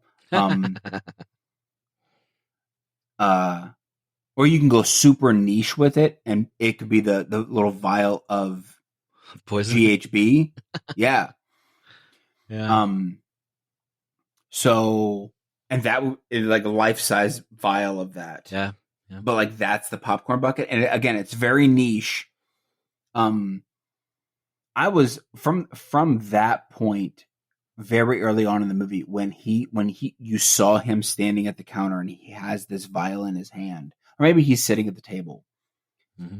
I was like, oh, by the way, in these types of movies, I am very acutely aware that everything that they show has a purpose, especially in newer movies. And Ari Aster is 100%, in my opinion, to blame for me looking out for all of that stuff, because every single thing in his movie has a purpose. So in Hereditary, when the camera does hang on that light pole, I do not know at the moment the purpose of that, other than that light pole is going to play this area is going to play a pivotal role in the movie. Yeah. So, I mean, and from the beginning of that movie, when they're showing the house, like the shrunken down house, the model house, I'm like, oh, model houses are going to play an intricate part of this movie. Right. They technically don't. They are in that movie. They are not necessarily pivotal. But they're just a low key kind of thing. In Midsommar, he fully basically gives the movie away in that mural. In the very beginning of the movie, he gives this is what's going to happen in the entire movie. Yep. So you don't need to watch the entire movie. You can just watch that mural scene and go, I get it. I understand. This is exactly what's going to happen. So because of that, when I watch a movie, that plays a factor. But so when he showed that, when he had that vial in his hand, I was like, oh, this is poison. This is something he's going to slip her in a drink. I'm trying to figure out what that vial is going to do. Did not see it as he took it. So in that regard, I was like, that twist was like, oh, he poisoned himself. How would he? Also, that it means that, because he said like 5 ounces was enough to kill a man in 20 minutes, which means that entire hour and a half movie took place in 20 minutes in real life. Or less. Yeah. Oh, you're probably right. Yeah. Because that entire middle chunk of the movie, because he dies at the very end. Oh, they take that wide shot of the RV, and then I had captions on the entire time. So you hear. Where you hear him like falling over and stuff. Yeah. I didn't hear that. I read it because it said thud. Right. Right. So I was like, oh, he died. Yeah. He's dead now. So. I think if I'm correct me if I'm wrong, but I think at the beginning of the movie he's sitting there with the glass and the whiskey bottle, and he's kind of playing with that GHB vial, right? Yeah. When I saw that, I thought, is he going to kill himself? And then like the whole movie goes on, and then it gets back to where he has drunk it apparently, and he has killed himself. And I kind of saw that in that way. I kind of saw the movie as this entire time he's like going back and forth. Do I deserve it? Do I deserve it? Do I deserve it? Should I be alive or dead? Alive or dead? And right. And I think when he sees all the women he's killed and all the pain he's caused, I felt like that was kind of his like a subconscious or whatever saying, yeah, you should just die. And then so I don't know. There's lots of levels to it. It's really lots of levels to it. And I was thinking about how slow it goes. I don't know if you could speed this movie up. No. And make it still have the same effect. No, this movie, this plot needed to be slow burn. Yeah. I don't know that maybe it needed to be. Okay. Part of me doesn't want to say that because the overly philosophicalness of this movie was slightly boring. But if you read it from the understanding of him, he is wrestling with this demon, this guilt. Right. She is this manifestation of this guilt. And so every time, like when she calls him out for hiding, and she was like, different scenario for your misery. I was like, oh, dang. She's basically, for all of the philosophy that he's throwing her way, she's also throwing it his way. He's wrestling in his mind about all of this stuff. And in that regard, even though there was a lot of philosophy in the movie, it was very heady. I technically don't think you could have it any other way. This movie is perfectly timed exactly the way that it needs to be. I might go 4.5 on this movie. I don't know. Because it is, I'm going to sit with 4. It's perfectly timed. It's a good movie. It's worth watching again, but because it is so slow burn, if you're not into that, you could get bored very easily in this movie. Yeah. So yeah, I'm gonna say 4.0. This is it's definitely a good movie. And I thought the actors were brilliant. They did such a good job. They did a good job of like, their acting was great. The tension, them being able to convey the tension that they did, them being able to convey the shock, the intrigue, the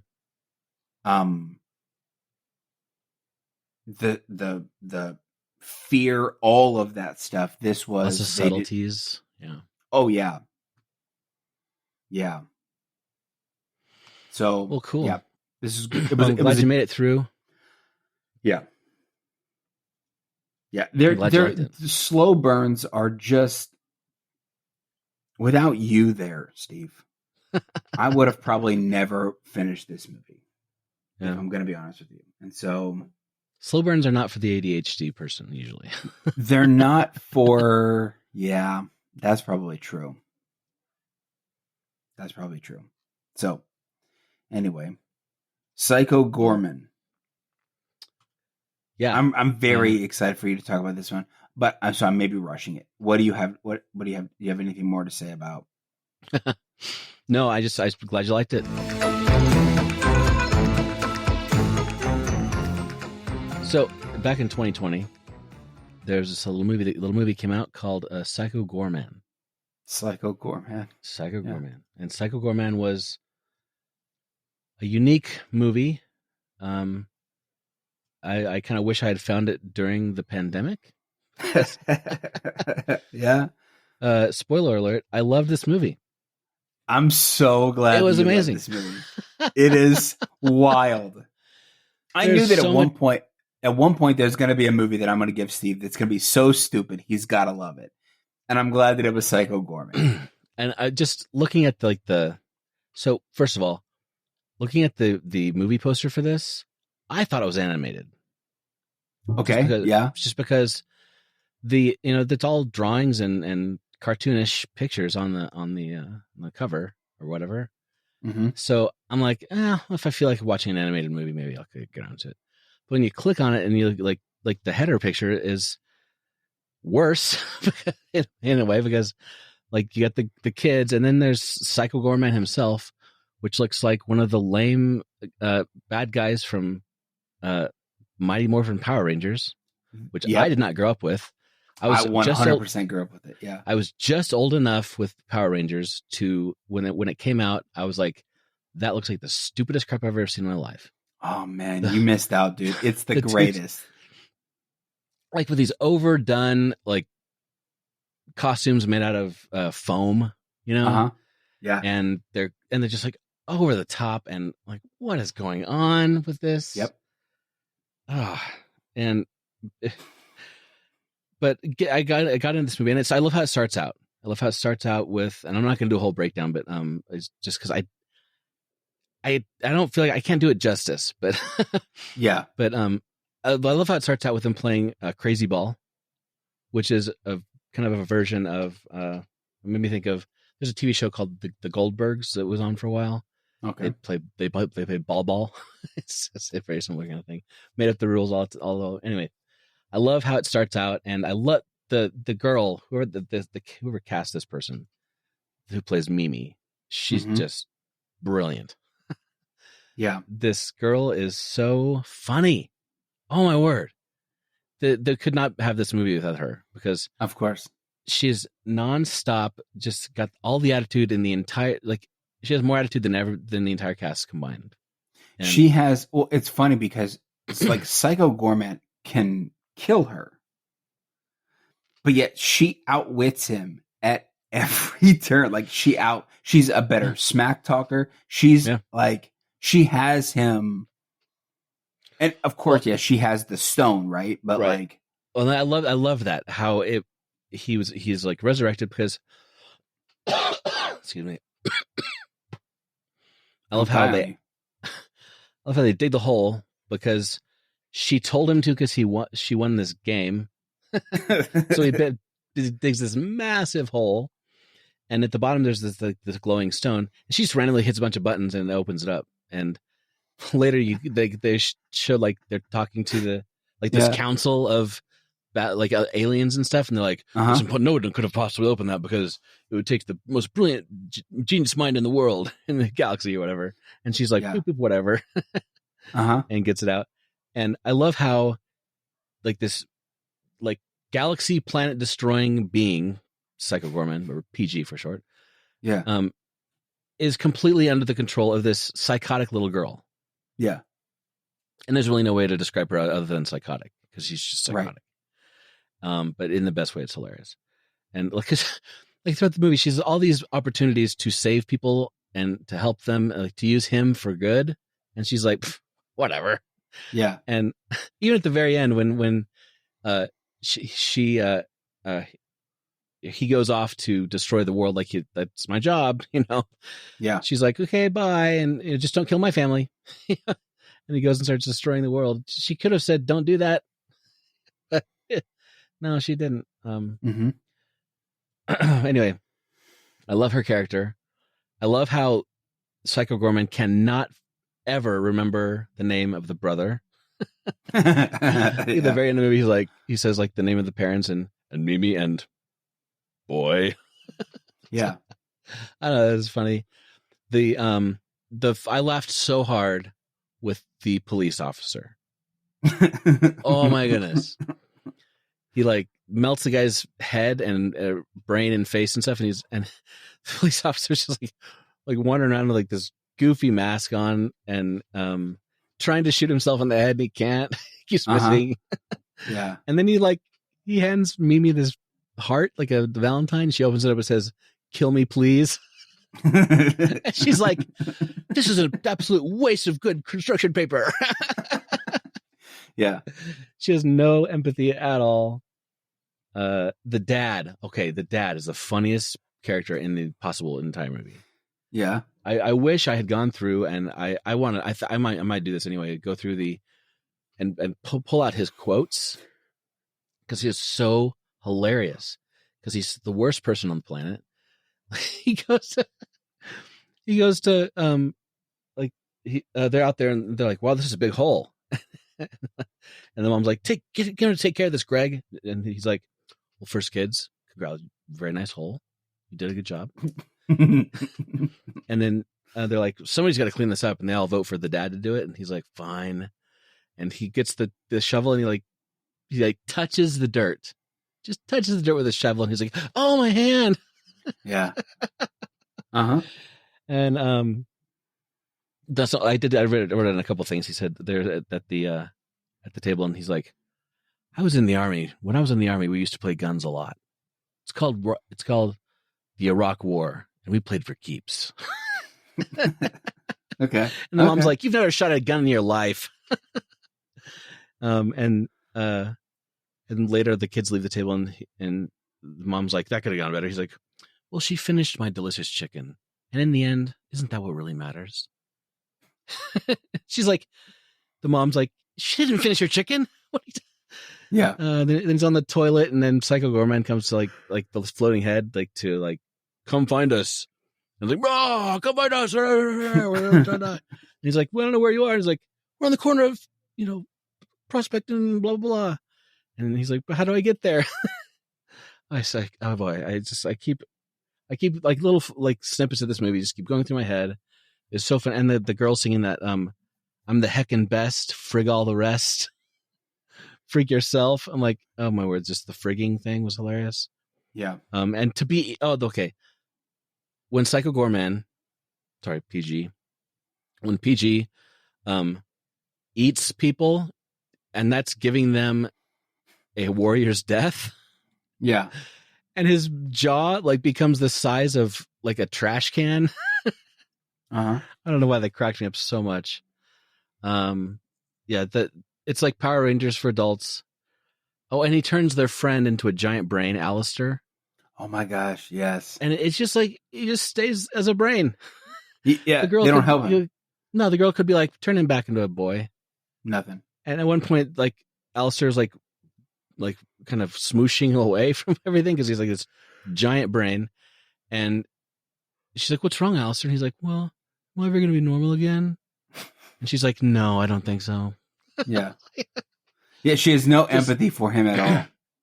The absolute ridiculousness of this was fantastic because it was meant to be absolutely ridiculous and fun and goofy, and the the other bad guys that came onto the scene were just as bad and stupid and goofy, very very much like Power Rangers bad guys. Like there's one guy who's looked like a walking can of meat or something, and I don't know. And I laughed so hard. There was this witch character who Goreman cuts her head off, and then the girl boots the head into the forest, and then later it shows the head kind of trying to get across the road, and she's kind of moving her head across the road, and she's like, oh, I can finally I can have a meaningful life, and they run her over. It's like, sorry. Yeah. Anyway, fun movie. I'm gonna watch this over and over and over. That one, what? This is a family movie. I think I'm gonna make my family watch it. I think that's a good idea. I want to know what your family thinks about this movie because I think that would be so funny to me. I actually, I also loved how goofy gory it was. He pulls a couple dudes' heads off, and it's just fountains of fake blood. Anyway, just this morning, Noah says, apropos of nothing, he's like, "Hey, one of my friends and I were just joking yesterday about we should make a really stupid, goofy horror movie." I'm like, what did you want some inspiration? Exactly. You want some inspiration. Watch this movie. This is a great inspiration. Yeah. So I looked up the the reviews of this movie, and it's 92% tomatoes on this sucker. Wow. And what else was it? What's the audience score? 64. 64. Okay, that's a decent audience score. I think that's a pretty good average audience score. And I think the people who didn't like it, they're either stupid or or they just didn't get they didn't get the joke. You know? Yeah. It's meant to be stupid. This is not a serious movie at all. Everything about this movie is just supposed to be goofy. Yeah. I think you nailed it on the head with adult Power Rangers. Like, if you grew up with Power Rangers and you like horror movies, this is your movie. And if it's not, at Horrors Yet Unseen, message us and please tell me why you grew up with Power Rangers, like horror movies, and this movie is not for you. Because it's ridiculous. The council of just the costume design, the character development, and by character development, I mean like people in a room thought of these characters. Right. And for that, right. This movie, and then somebody designed these costumes. Like, that is fantastic. Yeah, and like every place I see, it looks like every place is giving this some pretty good numbers as far as ratings go. I did notice that it only, like, in the box office, it didn't. I don't think it could have been in the box office for very long. But again, I didn't know 2020. that this movie came. I didn't know that this movie came. Yeah, this has the vibe of direct to streaming, right? Like, or direct to VHS. Like, this is. It was released October 29th, 2020. Where were we all during that time? 100% in our houses. Yeah, 100% in the house. So why would you release a movie? Like, I guess you could release this movie. This makes complete sense, but So, like, around the world, it made $137,000. 1,000. Right. That's the box office take. Because once again, pandemic. The budget was $745,000, which is amazing. Wow. Because this movie, honestly, it's so layered. There's so much going on in this movie. Yeah. There's so many different like, the characters are all, like, they pop onto the screen seemingly well developed. They just really do. And you get this vibe that there's this massive amount of lore behind it all, because they talk about, like, Psycho Goreman's origin story and, like, the council of, like, the Templars across the galaxy and all this stuff. I kind of want more, like, Psycho. I want more. Like, I want more from this universe. Right. 100%. I would love it. I would love it. And it looks like it did make like $280,000 on Blu-ray sales, but anyway, more people need to see this movie. More people need to see this movie. It's just so good. It's so good. And it's I had so much fun with it. It's on Shudder. Just go watch Shudder. It. You need to go. People need to go watch this movie more. Yeah, and it's on. It looks like it's also on AMC Plus. Yeah, I think AMC might own Shudder. Think so? Or vice versa. Yeah. Cool. Or maybe they just have a deal together. Because a lot of AMC shows, like, you can watch. I think you can watch Interview with the Vampire, which is an AMC show on Shudder. Oh, okay. Okay, that makes sense. Yeah. So the part that I laughed so hard at, I actually sent you. I made a clip of it. Oh my gosh, I love that. When they first meet him, and she has the stone, so she's controlling him. They're wanting to get him clothes, so he's looking through this, like, magazine or something. I think that's what the context. Anyway, he's looking through a magazine. She's like, "You should something about saving the earth or whatever." And she's like, "But look at this. There's hunky boys in the world or whatever." And he opens this magazine. There's a shirtless dude, like an ad for something. He's like, "I do not like hunky boys." And he stares at the picture to go for a while, and it's like, "Or do I?" Oh my gosh, it's so good. And at the very end, the big fight between him and the Templar gal, Pandora. Like, they're having this fight, and she like destroys that photo or something, and she goes, "Not my hunky boys." Oh, I laughed so hard. It's so good. Oh, I had so much fun with when Zach, thank you for the recommendation. It was so funny. Oh, funny. So completely, I shouldn't say completely off subject. I just remembered this. There was in the same vein of Power Rangers. There was a Power Ranger alternative show, like in competition. Somebody else made a Power Ranger-esque type show to compete with the Mighty Morphin Power Rangers in the 90s. It's called Tattooed Teenagers, or Tattooed Teenage Alien Fighters from Beverly Hills. Okay? That's a long name.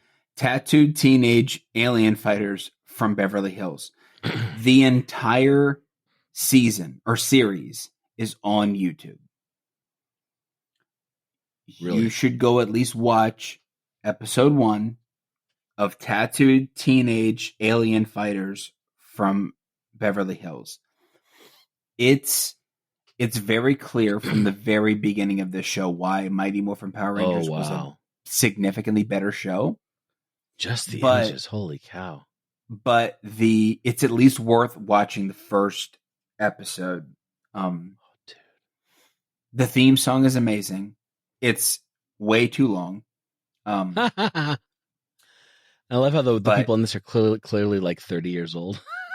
Yes. Well, also they either did a very good job of covering up all of their muscles, so that way when they switched to from like regular quote unquote teenagers into their costumes, because their costumes are it's very obvious that they're tattooed teenagers, whatever. Right. But yeah, or they're just completely different actors. And I also don't know if the Mighty Morphin Power Rangers, like if they did their own choreography, like when they did, it's Morphin Time. If they were, different actors, I don't know that, but still, tattooed teenage alien fighters from Beverly Hills. It's on, like, at least season 1 is on YouTube. How many seasons did they do? I think only one, buddy. I think that this was so bad that they just did one, and maybe not even fully one. And wow! But it was supposed to be like a direct competitor to Mighty Morphin Power Rangers, like season 1. Like this is early 90s stuff, and wow! I don't think anybody's 94. Yeah, it's amazing. I love it. It's because it's ridiculous. And Psycho Goreman is very, like, you're right. It is that's the draw to me, is that it is Power Rangers for adults. Like the costumes are just over the top and ridiculous, but funny. It's so funny. Very, for as planet killing, civilization killing as Psycho Goreman is, there is a tremendous amount of like completely stupid humor in this movie, because he is a real threat to real civilizations, and yet you put him in front of, or you put him in tandem with that little girl, and she completely deflates all of the severity out of Psycho Goreman. That's the point of this movie, is like he's a real threat, really could kill everyone. Yeah. And yet is not a threat in comparison to this little girl who controls his essence, basically. Yeah, it's wild. Everyone needs to go watch this. I agree. Well, by the way, this director who did Psycho Goreman, Steven Kostanski, he also did the I think it's the most recent Leprechaun movie. The most recent Leprechaun Returns, 2018. See, those movies I know are ridiculous, and it's like Leprechaun in the Hood. Right? Like, that's a real movie. Is it? Dude, look up the Leprechaun series. So I'm going to go here. And Leprechaun. Yeah, so Leprechaun is already a completely ridiculous thing. But then it's the very first one. In the Hood. Leprechaun in the Hood. Okay. From 2000. Wow. So they have Leprechaun 2, Leprechaun 3, Leprechaun 4 is in space. It's Leprechaun 4 in space. Oh, here it is. Leprechaun Back to the Hood. THA. And the letter 2, the word 2 is the number 2. That's the exact reason why I want to watch the Leprechaun series, is because I think the very first one is a genuine attempt at introducing a new Jason or a new Michael or a new entity, a new serial killer, supernatural entity, right? Right. But then it just swings. They realize, oh, this is not going to be good. Nobody wants this. Nobody's liking this. So let's go loony. Let's go ridiculous with this. And they do. At least from the movie posters. Again, I've never seen these movies, but I think that that's why I want to start watching. Also, Warwick Davis is the Leprechaun. Oh. Warwick Davis is a man. He's the man. I don't know that he's the Leprechaun in every single one of these. Also, this is like one of Jennifer Aniston's first acting credits. Like, I think she got this before she got Friends. Oh, yeah. And for sure. So, the fact that Jennifer Aniston, who is a completely well-respected actress at this point, and Friends completely changed her life. Yep.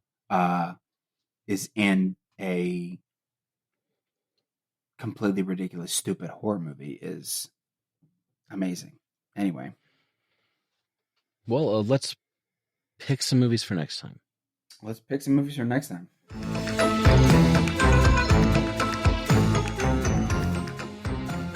going to pick a movie for you.